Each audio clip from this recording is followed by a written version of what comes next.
कल्पना कीजिए एक ऐसे समंदर की जिसका कोई किनारा नहीं है, एक ऐसे आसमान की जिसका कोई अंत नहीं है, और एक ऐसी संख्या की जिसे आप उम्र भर गिनते रहें फिर भी वह खत्म न हो। इसे हम इन्फिनिटी कहते हैं। हमारे इंसानी दिमाग के लिए इन्फिनिटी सिर्फ एक शब्द है, एक ऐसा कॉन्सेप्ट जिसे हम समझ तो सकते हैं लेकिन कभी महसूस नहीं कर सकते। हमारी उम्र चंद सालों की है, हमारी पहुंच चंद ग्रहों तक है, लेकिन हमारा दिमाग उस अनंत को छूना चाहता है। ज्यादातर लोगों के लिए मैथ्स का मतलब है जोड़ घटाव, हिसाब किताब या स्कूल के बोरिंग फॉर्मूले, लेकिन इतिहास में एक शख्स ऐसा था जिसके लिए गणित कोई विषय नहीं बल्कि एक डिवाइन लैंग्वेज थी। एक ऐसा इंसान जो मद्रास की तपती गलियों में स्लेट पर चौक से ऐसी इबारतें लिख रहा था जिन्हें समझने में पूरी दुनिया के मॉडर्न कंप्यूटर्स को भी आज पसीने आ रहे हैं। वह थे श्रीनिवास रामानुजन। रामानुजन आम गणितज्ञ नहीं थे। जहां दुनिया के बड़े बड़े साइंटिस्ट्स और मैथमेटिशियंस इन्फिनिटी के नाम से घबराते थे, वहां रामानुजन इन्फिनिटी के साथ वैसे ही खेलते थे जैसे कोई बच्चा खिलौनों के साथ खेलता है। उन्होंने दुनिया को बताया कि इन्फिनिटी सिर्फ एक अंतहीन गिनती नहीं है बल्कि इसके अंदर अनगिनत परतें छिपी हैं। सोचिए, क्या यह संभव है कि अगर आप दुनिया की सारी पॉजिटिव इंटीजर्स को यानी 1 + 2 + 3 + 4 और ऐसे ही अनंत तक जोड़ते जाएं तो उसका जवाब -1/12 आए? गणित के किसी भी तर्क से यह बात पागलपन लगती है, लेकिन रामानुजन ने इसे साबित किया। उन्होंने दुनिया को दिखाया कि जिसे हम जीरो समझते हैं वह भी अनंत का ही एक रूप है। आज के इस सफर में हम किसी आम बायोग्राफी की बात नहीं करेंगे। आज हम रामानुजन के उस दिमाग के अंदर झांकेंगे जो भविष्य की टेक्नोलॉजी, ब्लैक होल और क्वांटम फिजिक्स के रहस्यों को 100 साल पहले ही देख चुका था। क्या उन्हें ये फॉर्मूले वाकई भगवान देते थे, या फिर उन्होंने इन्फिनिटी का वो सच जान लिया था जो आज भी विज्ञान की पहुंच से बाहर है? तैयार हो जाइए एक ऐसी यात्रा के लिए जहां संख्याएं बोलती हैं और इन्फिनिटी अपना चेहरा दिखाती है। ज्यादातर गणितज्ञों के लिए कोई भी नई थ्योरम या फॉर्मूला साबित करने का एक तरीका होता है, स्टेप बाय स्टेप लॉजिक, सबूत और साक्ष्य। लेकिन रामानुजन का तरीका पूरी तरह से अलग और रहस्यमयी था। वे किसी लाइब्रेरी में बैठकर बड़ी बड़ी किताबें नहीं पढ़ते थे, बल्कि वे अक्सर कहते थे कि उनकी आराध्य माता नमागिरी उनके सपनों में आकर उन्हें कॉम्प्लेक्स मैथमेटिकल इक्वेशंस लिखवा देती थी। सुबह उठते ही रामानुजन उन फॉर्मूलों को अपनी नोटबुक या स्लेट पर उतार देते थे। यह सुनने में किसी काल्पनिक कहानी जैसा लगता है, लेकिन जब उन फॉर्मूलों की जांच की गई तो दुनिया के सबसे बड़े साइंटिस्ट्स दंग रह गए। रामानुजन का असली मुकाबला था इन्फिनिटी के साथ। गणित की दुनिया में एक बहुत ही प्रसिद्ध टर्म है इन्फानाइट सीरीज। कल्पना कीजिए एक ऐसी श्रृंखला की जो कभी खत्म नहीं होती। रामानुजन ने ऐसी हजारों सीरीज दी जो पाई की वैल्यू को एक ऐसी प्रिसीजन के साथ कैलकुलेट कर सकती थी जिसकी कल्पना उस समय के किसी भी मैकेनिकल कैलकुलेटर के लिए असंभव थी। आज भी जब मॉडर्न कंप्यूटर्स को पाई की वैल्यू अरबों अंकों तक निकालनी होती है तो वे रामानुजन के ही एल्गोरिदम्स का इस्तेमाल करते हैं। लेकिन सबसे बड़ा धमाका था उनकी रामानुजन समेशन की थ्योरी। जैसा कि मैंने शुरुआत में जिक्र किया, रामानुजन ने दावा किया कि 1 + 2 + 3 + 4 टू इन्फिनिटी बराबर -1/12। गणित की सामान्य समझ कहती है कि अगर आप सिर्फ बड़ी और पॉजिटिव संख्याओं को जोड़ रहे हैं तो जवाब और भी बड़ा और पॉजिटिव होना चाहिए। तो फिर यह नेगेटिव और फ्रैक्शन वाला जवाब कहां से आया? यहीं पर रामानुजन की इंटेलिजेंस का असली जादू दिखता है। उन्होंने इन्फिनिटी को एक अंत की तरह नहीं बल्कि एक बाउंड्री की तरह देखा।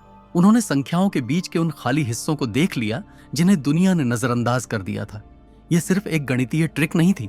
दशकों बाद जब फिजिक्स में स्ट्रिंग थ्योरी और कैसिमिर इफेक्ट जैसी चीजों की खोज हुई तो वैज्ञानिकों को समझ आया कि कुदरत के नियमों को समझने के लिए रामानुजन का यह अजीब दिखने वाला गणित ही सबसे बड़ा हथियार है। रामानुजन के लिए हर संख्या का एक अपना व्यक्तित्व था। एक बार जब उनके दोस्त और महान गणितज्ञ हार्डी उनसे मिलने आए तो उन्होंने जिक्र किया कि जिस टैक्सी में वो आए थे उसका नंबर बहुत ही बोरिंग था, -1729। रामानुजन ने तुरंत जवाब दिया, नहीं हार्डी, ये बहुत दिलचस्प नंबर है। ये वह सबसे छोटी संख्या है जिसे हम दो अलग अलग तरह से दो संख्याओं के क्यूब के जोड़ के रूप में लिख सकते हैं। 1 की पावर 3 + 12 की पावर 3 और 9 की पावर 3 + 10 की पावर 3। इसे आज हम टैक्सी कैब नंबर के नाम से जानते हैं।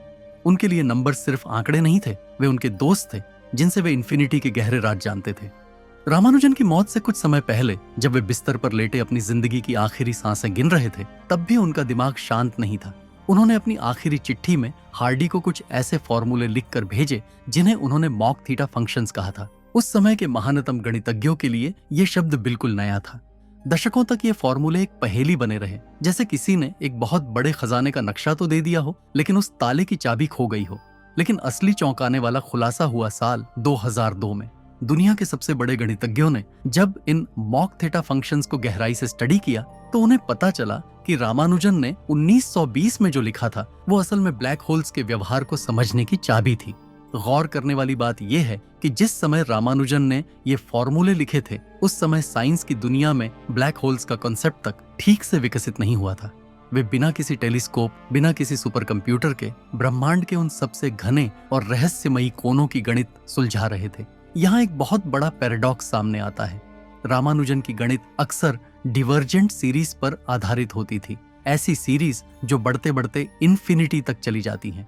सामान्य तौर पर ऐसी गणित को बेकार मान लिया जाता है क्योंकि इसका कोई निश्चित अंत नहीं होता, लेकिन रामानुजन ने एक ऐसी तकनीक विकसित की जिसे आज हम रामानुजन्स पार्टीशन थ्योरी कहते हैं। कल्पना कीजिए कि आपके पास 5 सिक्के हैं, आप उन्हें कितने तरीके से बांट सकते हैं? ये आसान है, लेकिन अगर मैं आपसे कहूं कि आपके पास 200 या 500 सिक्के हैं तो उनके पार्टीशंस की संख्या इतनी बड़ी हो जाएगी कि उसे गिनने में बरसों लग जाएंगे।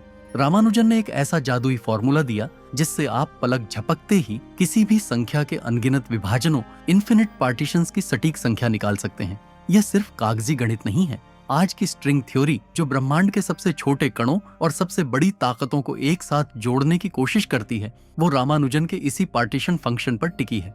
वैज्ञानिकों का मानना है कि हमारा ब्रह्मांड शायद 10 या 11 डायमेंशन से बना है और इन डायमेंशंस की गणित को सुलझाने के लिए रामानुजन के फॉर्मूले ही एकमात्र रास्ता है। तो यहाँ सवाल ये उठता है कि क्या रामानुजन वाकई भविष्य देख रहे थे? क्या उनका दिमाग किसी ऐसे मल्टीवर्स या हायर डायमेंशन से जुड़ा था जहाँ स्पेस एंड टाइम का कोई वजूद नहीं है? उनके लिए इन्फिनिटी कोई डरावनी चीज नहीं थी, बल्कि एक खुली किताब थी। वे अक्सर कहते थे, मेरे लिए उस इक्वेशन का कोई मतलब नहीं है जो ईश्वर के विचार को व्यक्त न करती हो। यह एक ऐसा विरोधाभास है जहां धर्म और विज्ञान, अध्यात्म और गणित एक बिंदु पर आकर मिल जाते हैं। रामानुजन की कहानी का सबसे बड़ा रहस्य उनकी मौत के साथ खत्म नहीं हुआ, बल्कि वहां से तो एक नई पहेली की शुरुआत हुई। 1920 में जब उनका देहांत हुआ तो वे पीछे छोड़ गए 3 मोटी नोटबुक और ढेरों बिखरे हुए पन्ने, जिन्हें आज रामानुजन्स लॉस्ट नोटबुक कहा जाता है। ये पन्ने लगभग 50 सालों तक मद्रास यूनिवर्सिटी की धूल भरी अलमारियों में दबे रहे, जब तक कि 1976 में गणितज्ञ जॉर्ज एंड्रयूज की नजर उन पर नहीं पड़ी। जब इन पन्नों को पलटा गया तो गणित की दुनिया में एक भूकंप सा आ गया। इन पन्नों में हजारों ऐसे फॉर्मूले लिखे थे जिनके साथ कोई भी प्रूफ या एक्सप्लेनेशन नहीं था। यह ऐसा था जैसे कोई संगीतकार धुन तो लिख गया हो लेकिन साज गायब हो। रामानुजन बस जवाब लिख देते थे, लेकिन वे वहां तक पहुंचे कैसे? यह आज भी विज्ञान के लिए एक डार्क मिस्ट्री है। क्या यह संभव है कि रामानुजन का दिमाग इंफॉर्मेशन को प्रोसेस करने का कोई ऐसा तरीका जानता था जो हमारे नॉर्मल लॉजिकल इवोल्यूशन का हिस्सा ही नहीं है? कुछ मनोवैज्ञानिकों का मानना है कि रामानुजन एक मैथमेटिकल विजनरी थे जिनका दिमाग जटिल गणनाओं को विजुअल्स के रूप में देखता था, लेकिन यह थ्योरी भी उनके मॉक थीटा फंक्शंस की गहराई को नहीं समझा पाती। एक और अनसुलझा रहस्य है उनकी डेथ बेड थ्योरी। अपनी अंतिम सांसें लेते समय उन्होंने जो काम किया वह उनके जीवन के सबसे एडवांस्ड काम से भी कई गुना आगे था। साइंस की दुनिया में इसे द फाइनल ब्रेक थ्रू कहा जाता है। सवाल यह है कि एक मरता हुआ शरीर जिसका दिमाग बीमारी और दर्द से जूझ रहा हो, वह ब्रह्मांड के सबसे कठिन रहस्यों को कैसे सुलझा सकता है? क्या मौत के करीब पहुंचने पर इंसान का कॉन्शियसनेस किसी ऐसी जगह पहुंच जाता है जहां इन्फिनिटी का सच साफ दिखने लगता है?